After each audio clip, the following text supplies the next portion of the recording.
Hello बच्चों, चलिए आज की क्लास को स्टार्ट करते हैं। और आज इस क्लास में पढ़ेंगे हम लोग उपचयन अपचयन अभिक्रिया। उपचयन और अपचयन अपचयन अभिक्रिया। उपचयन को ऑक्सीकरण भी बोलते हैं, ऑक्सीकरण अभिक्रिया। और इसी को इंग्लिश में बोलेंगे ऑक्सीडेशन, ऑक्सीडेशन रिएक्शन। और अपचयन को बोलेंगे रिडक्शन, रिडक्शन रिएक्शन। दोनों अलग अलग पढ़ सकते हैं। इसके बाद से दोनों को एक साथ मिला के पढ़ेंगे, उपचयन अपचयन अभिक्रिया।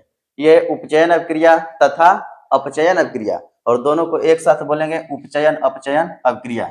यहाँ से लेंगे RED और यहाँ से ऑक्स, तो बन जाएगा रिडॉक्स।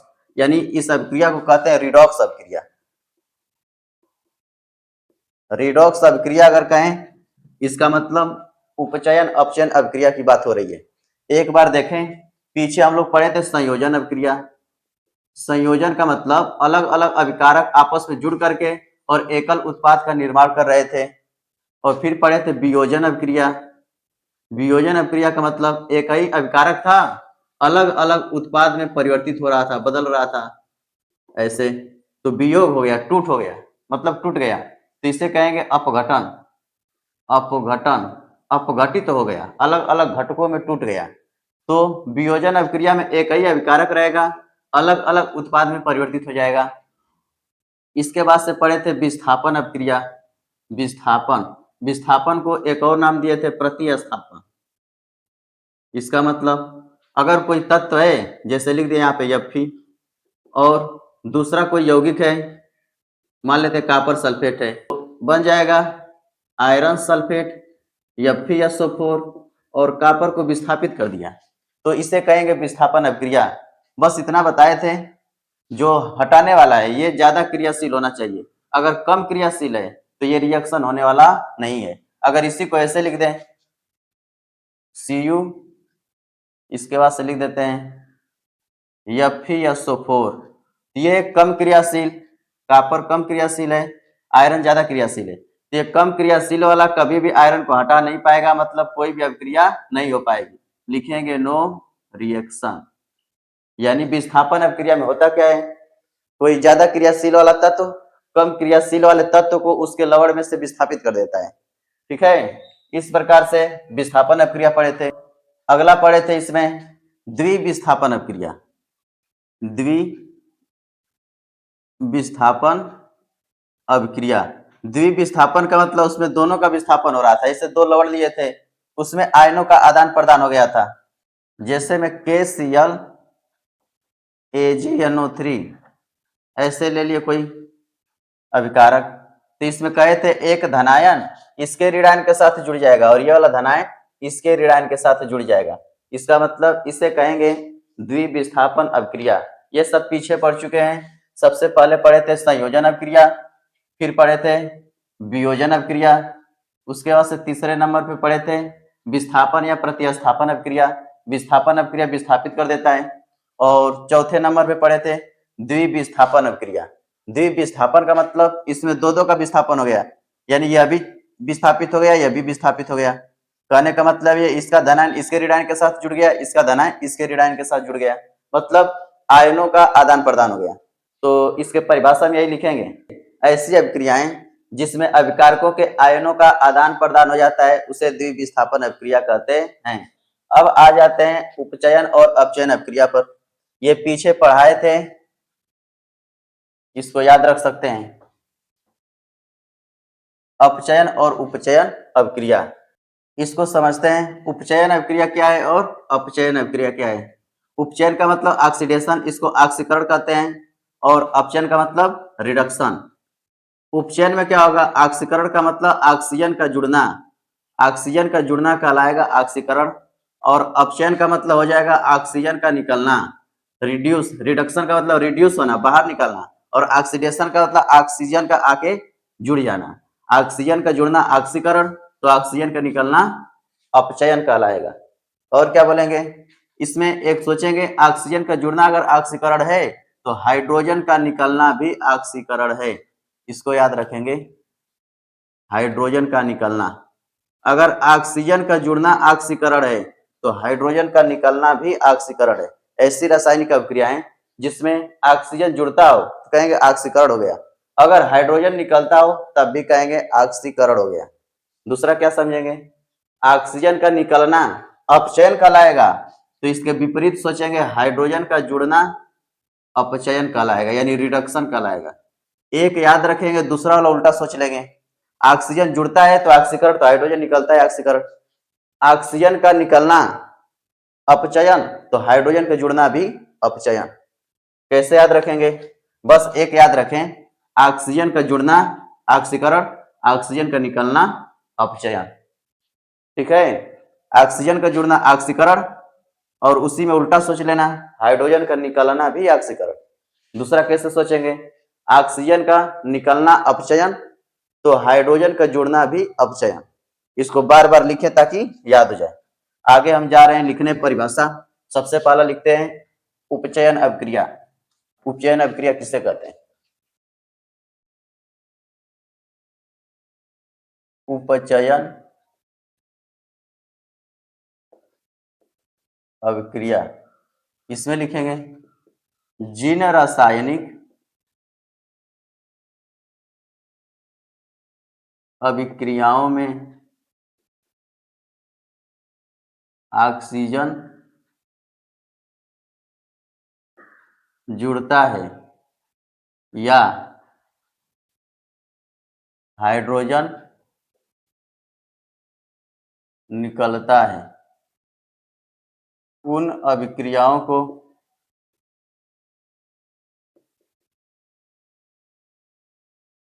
उपचयन या ऑक्सीकरण अभिक्रिया कहते हैं। अभिक्रिया कहते हैं। जैसे लिख दिए सल्फर और ऑक्सीजन से जोड़ दिए, ऑक्सीजन का जुड़ना कहलाएगा ऑक्सीकरण, इसका मतलब इसका हो गया ऑक्सीकरण। ठीक है, और क्या समझेंगे, जैसे मैग्नीशियम है, ऑक्सीजन आके जुड़ गया तो हो गया इसका ऑक्सीकरण, ऑक्सीकरण हो गया, तो इसको रिएक्शन को बैलेंस कर दिए। इसके अलावा और भी एग्जाम्पल, जैसे कार्बन में ऑक्सीजन का जुड़ना, यह भी कहलाएगा ऑक्सीकरण। जैसे में H2S प्लस O2, ये बन गया H2O और सल्फर अलग हो गया। रिएक्शन को बैलेंस कर देते हैं, 2 ऑक्सीजन आगे 2 लिख दिए, हाइड्रोजन 4 हो गया, इसके आगे लिख दिए 2, 2 2 के 4, सल्फर भी 2 हो गया, इसके आगे लिख दिए 2, यानी यहाँ भी ऑक्सीजन जुड़ा तो कहेंगे ऑक्सीकरण अभिक्रिया। यहाँ पे देखिए हाइड्रोजन सल्फर में से हट गया, निकल गया, तो बताए थे हाइड्रोजन का निकलना भी ऑक्सीकरण कहलाता है और ऑक्सीजन का जुड़ना भी ऑक्सीकरण। इसका मतलब ये ऑक्सीकरण अभिक्रिया है। ऑक्सीकरण, यह भी ऑक्सीकरण, यहाँ पे जो लिखे हैं सब ऑक्सीकरण यानी ऑक्सीडेशन रिएक्शन है। ऑक्सीजन का जुड़ना कहलाएगा ऑक्सीकरण अभिक्रिया। इसको याद रख सकते हैं। अगर इसको बोलना हो कैसे हुआ, कहेंगे सल्फर का हो गया ऑक्सीकरण, ये ऑक्सीजन आके सल्फर में जुड़ गया, देखिए सल्फर में ऑक्सीजन जुड़ा हुआ दिखाई दे रहा है, सल्फर का हो गया ऑक्सीकरण। ये ऑक्सीजन मैग्नीशियम में जुड़ गया तो मैग्नीशियम में ऑक्सीजन जुड़ गया यानी मैग्नीशियम का हो गया ऑक्सीकरण। ऐसे यहाँ पे देखिए कार्बन, कार्बन के साथ ऑक्सीजन जुड़ गया तो यहाँ पे जुड़ा हुआ दिखाई दे रहा है, तो कार्बन का हो गया ऑक्सीकरण। यहाँ पे H2S हाइड्रोजन सल्फाइड, इसमें ऑक्सीजन आके जुड़ गया, कहेंगे H2S का हो गया ऑक्सीकरण, ऐसे बोल सकते हैं। अगला देखते हैं अपचयन अभिक्रिया।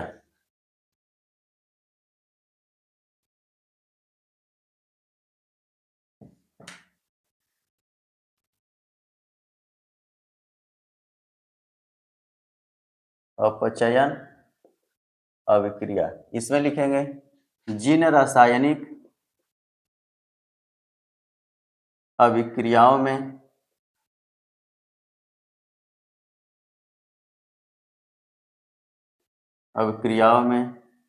ऑक्सीजन का ह्रास, ह्रास का मतलब कमी होती है, या ऑक्सीजन जो है बाहर निकल रहा है उसी को लिखे हैं, ऑक्सीजन का ह्रास तथा हाइड्रोजन का योग हो अपचयन अभिक्रिया कहलाती है।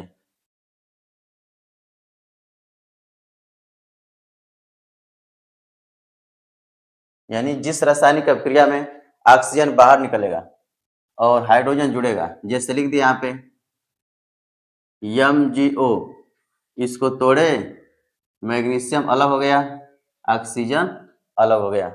इसका मतलब यहाँ से ऑक्सीजन जो है बाहर निकल गया, यानी मैग्नीशियम ऑक्साइड में से ऑक्सीजन निकल के अलग हो गया, यानी कहेंगे इसका हो गया रिडक्शन।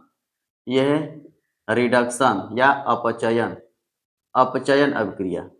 ऑक्सीजन का बाहर निकलना क्या कहलाएगा? अपचयन। ऐसे ही हाइड्रोजन का जुड़ना भी अपचयन कहलाता है। जैसे ले लेते हैं यहाँ पे हाइड्रोजन H2Cl2, ये बदल गया HCl में। ठीक, रिएक्शन को बैलेंस कर दिए, इसको भी बैलेंस कर देते हैं। आगे दो, आगे दो। यहाँ पे हाइड्रोजन आके जुड़ गया क्लोरीन में, इसका मतलब जैसे ऑक्सीजन का निकलना रिडक्शन कहलाता है, हाइड्रोजन का जुड़ना भी कहलाता है रिडक्शन। यह भी है रिडक्शन रिएक्शन, यानी अपचयन, अपचयन अभिक्रिया यह भी है जिसमें हाइड्रोजन आके जुड़ जाए। जैसे में KClO3, इसको अगर तोड़ते हैं तो KCl में बदलता है और O2 में। इसका मतलब यहाँ पे ऑक्सीजन दिखाई दे रहा है और ऑक्सीजन यहाँ पे बाहर निकल गया, तो ऑक्सीजन का निकलना, ऑक्सीजन निकलने का ऐसे दिखा सकते हैं O2 माइनस O2, इसका मतलब ऑक्सीजन बाहर निकल गया, इसे कहेंगे इसका रिडक्शन हो गया। यानी ये है रिडक्शन रिएक्शन, रिडक्शन रिएक्शन यानी अपचयन अभिक्रिया। याद रखेंगे, फिर ध्यान दें, जब भी कहेंगे उपचयन, उपचयन, इसका मतलब यह है ऑक्सीकरण, ऑक्सीडेशन है। ठीक है, और ऑक्सीडेशन में होगा क्या? ऑक्सीजन तो जुड़ेगा लेकिन हाइड्रोजन निकलेगा, मतलब ऑक्सीजन का जुड़ना भी ऑक्सीडेशन और हाइड्रोजन का निकलना भी ऑक्सीडेशन। दूसरा क्या याद रखेंगे? दूसरा याद रखेंगे अपचयन, अपचयन में क्या होगा? रिडक्शन, रिडक्शन का मतलब ऑक्सीजन का बाहर निकलना रिडक्शन, तो हाइड्रोजन का जुड़ना भी रिडक्शन। बस इसको याद रखेंगे, बहुत महत्वपूर्ण है, पेपर में पूछा जाता है ऑक्सीडेशन और रिडक्शन अभिक्रिया क्या है। अब दूसरे तरीके से भी ऐसे पूछता है, कहता है रिडॉक्स अभिक्रिया बताइए। रिडॉक्स, या इसी को लिख सकते हैं रेडॉक्स अभिक्रिया क्या होती है। तो कहेंगे रेडॉक्स अभिक्रिया जिसमें रिडक्शन और ऑक्सीडेशन दोनों एक साथ हो, ऐसी अभिक्रियाओं को रेडॉक्स अभिक्रिया कह सकते हैं। जैसे में चलिए सबसे पहले इसका परिभाषा लिख लेते हैं। रेडॉक्स अभिक्रिया भी पूछा जाता है।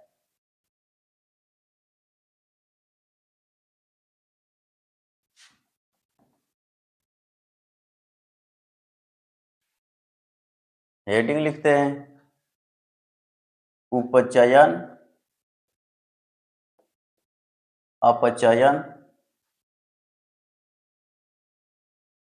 उपचयन अपचयन अथवा रेडॉक्स अभिक्रिया।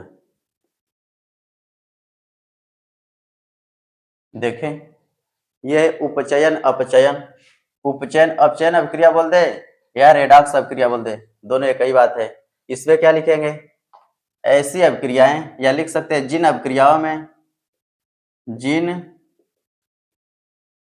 अभिक्रियाओं में एक अभिकारक का ऑक्सीकरण तथा दूसरे का अपचयन होता है, उन अभिक्रियाओं को उपचयन अपचयन, उपचयन अपचयन या रेडॉक्स अभिक्रिया कहते हैं। रेडॉक्स अभिक्रिया कहते हैं जिन अभिक्रियाओं में एक अभिकारक का ऑक्सीकरण हो जाए, ऑक्सीडेशन हो जाए, और दूसरे अभिकारक का रिडक्शन हो जाए, अपचयन हो जाए, तो इस अभिक्रिया को कहते हैं उपचयन अपचयन अभिक्रिया, या कह सकते हैं रेडॉक्स अभिक्रिया। जैसे हम लिखते हैं कॉपर ऑक्साइड H2 हाइड्रोजन से योग करवाए तो ये बदल गया H2O में प्लस कॉपर अलग हो गया। यहाँ पे देखें दिखाई दे रहा है ये कॉपर ऑक्साइड है, इसमें से ऑक्सीजन जो है बाहर निकल गया, यहाँ सिर्फ कॉपर बचा है। इसका मतलब इससे ऑक्सीजन निकल के अलग हो गया, तो इसका हो गया रिडक्शन, ये हो गया रिडक्शन रिएक्शन यानी अपचयन। इसको देखें हाइड्रोजन, ये हाइड्रोजन था और इसमें ऑक्सीजन आके जुड़ गया, तो कहेंगे इसमें ऑक्सीजन का योग हो गया, तो कहेंगे इसे ऑक्सीडेशन, ऑक्सीडेशन रिएक्शन। इसको कहेंगे उपचयन या इसी को ऑक्सीकरण, ऑक्सीकरण अभिक्रिया, यानी ऐसी अभिक्रिया जिसमें ऑक्सीकरण भी हो अपचयन भी हो, इस अभिक्रिया को कहेंगे उपचयन अपचयन अभिक्रिया, या इसी अभिक्रिया को कह सकते हैं रेडॉक्स अभिक्रिया, जिसमें रिडक्शन भी हो ऑक्सीडेशन भी हो, ऐसी अभिक्रियाओं को रेडॉक्स अभिक्रिया कहते हैं। जैसे और एग्जाम्पल लिखते हैं जिंक ऑक्साइड और कार्बन के साथ अभिक्रिया करवाएं, ये बना क्या, जिंक अलग हो गया कार्बन मोनोऑक्साइड बना। इसको देखें ये जिंक ऑक्साइड, इस जिंक ऑक्साइड को देखें इसमें से ऑक्सीजन बाहर निकल गया, जिंक ऑक्साइड में से ऑक्सीजन निकल गया, इसका मतलब ऑक्सीजन का निकलना कहलाएगा रिडक्शन। और ये कार्बन और कार्बन में ऑक्सीजन आके जुड़ गया, तो कहेंगे इसका हो गया ऑक्सीडेशन, ऑक्सीडेशन यानी इसका हुआ ऑक्सीकरण, ऑक्सीकरण, और इसका हो गया रिडक्शन को बोलेंगे अपचयन। ये नाम बार बार इसलिए लिख रहे हैं कि धीरे धीरे नाम याद हो जाए, ऑक्सीडेशन को ऑक्सीकरण, रिडक्शन को अपचयन। इस अभिक्रिया को कह सकते हैं रेडॉक्स अभिक्रिया, क्या बोलेंगे रेडॉक्स अभिक्रिया। ऐसी अभिक्रियाएं जिसमें ऑक्सीडेशन रिडक्शन दोनों हो, ऐसी अभिक्रियाओं को कहते हैं रेडॉक्स अभिक्रिया। एक और अभिक्रिया लिखते हैं